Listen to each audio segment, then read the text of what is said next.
नई सोच, सही दिशा की प्रस्तुति। आज फाल्गुन वदी अष्टमी का दिन है।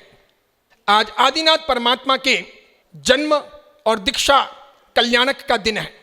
आज के दिन युगादि देव, सभ्यता के निर्माता, संस्कारों के निर्माता, मानवीय संस्कृति के निर्माता, ऐसे आदिनाथ परमात्मा का जन्म हुआ था। आज के दिन ही आदिनाथ परमात्मा ने दीक्षा अंगीकार की थी। परमात्मा के 400 उपवास के उपलक्ष्य में आज के दिन वर्षितप प्रारंभ किए जाते हैं। आदिनाथ परमात्मा ने अपनी जिंदगी में 400 निरंतर उपवास किए थे, चौवियार उपवास। उन्हें खाना भी नहीं मिला था, पानी भी नहीं मिला था। वो युगलिकों का समय तभी तभी पूरा हुआ था। लोग आहार चर्या को जानते नहीं थे। दीक्षित भगवान को क्या देना चाहिए ये उनको पता नहीं था, इसलिए लोग कुछ ना कुछ देते थे। वो शुद्ध आहार नहीं होता था, उचित आहार नहीं होता था, श्रवण के योग्य कल्पनीय आहार नहीं होता था। परमात्मा वापस चले आते थे। परमात्मा ने कोई उपवास का पचकान करके जीवन नहीं जिया था। परमात्मा तो रोज आहार के लिए, गोचरी के लिए जाते थे। पूरा गांव, पूरा शहर घूमते थे। चूंकि भगवान जब जाते थे चित्त के प्रसन्न स्वस्थ भावों के साथ में जाते थे, और खाली हाथों बिना दाना पानी के जब लौटते थे तब भी भगवान के मन की मुरादें टूटती नहीं थी। भगवान जोरदार तरीके से जीते थे, पूरे प्रसन्न स्वस्थ और स्वच्छ रहते थे और आगे बढ़ते थे। आने के बाद में जब सोचते थे कि पूरे दिन घूमा, कोई आहार का दाना नहीं मिला, तो भगवान उपवास का पचकान ले लेते थे। ऐसे करते करते परमात्मा के 400 उपवास हुए। कैसी धीरता थी भगवान की, कैसे गंभीर थे भगवान, कैसे सहनशील थे। सचमुच पूरी जैन साधना पद्धति मनोवैज्ञानिक है। ये मन पर आधारित है। यहाँ की साधना मन से संबंधित है। ये क्रियाओं से बहुत संबंधित नहीं है, ये वस्तुओं से, व्यक्तियों से संबंधित नहीं है, ये परिस्थितियों पर भी आधारित नहीं है। ये साधना मन पर आधारित है।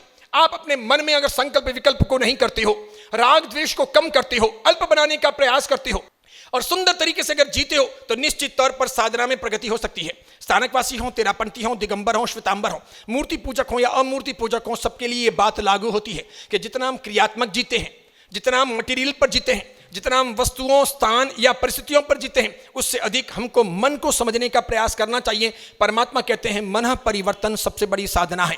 इसलिए जितने भी हमारे सब क्रियाएं हैं, हमारी विधियां हैं, हमारे अनुष्ठान हैं, ये मनुष्य के मन को बदलने के लिए है। उसे सात्विक, निर्मल, साफ सुथरा बनाने के लिए है। मन में समता भाव लाने के लिए है। मन के संकल्प विकल्प दूर करने के लिए है। और मन में बैठे हुए राग द्वेष की जड़ों को, उन शल्यों को दूर करना, काटना, ये आवश्यक है। इसे जैन परंपरा ने साधना कहा है। परमात्मा ने ऐसी साधना की कि रोज वे आहार चर्या के लिए जाते तो प्रसन्न भाव से जाते, सब जगह घूमकर खाली हाथों वापस आते तो आते समय भी उनके भाव टूटते नहीं, प्रसन्न भाव ही रहता। फिर आकर के पचकान ले लेते उपवास का। ऐसा करते करते 400 दिन बीते।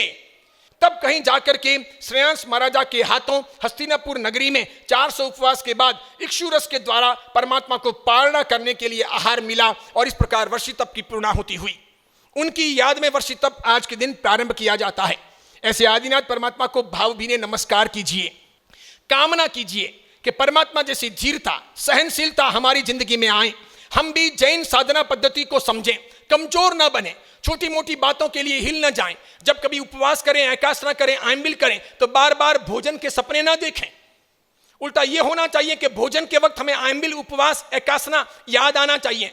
होता यह है, हमारी ये कमजोरी है या कम नसीबी है कि हम खाते समय उपवास याद नहीं करते, उपवास में भोजन याद करते हैं। यह हमारी बहुत बड़ी हीनता है। इसलिए साधना को समझकर आगे बढ़िएगा। सबके जीवन का कल्याण हो, ऐसी कामना करता हूं। धीरे धीरे जीवन का व्यवस्थित तरीके से विकास कीजिए।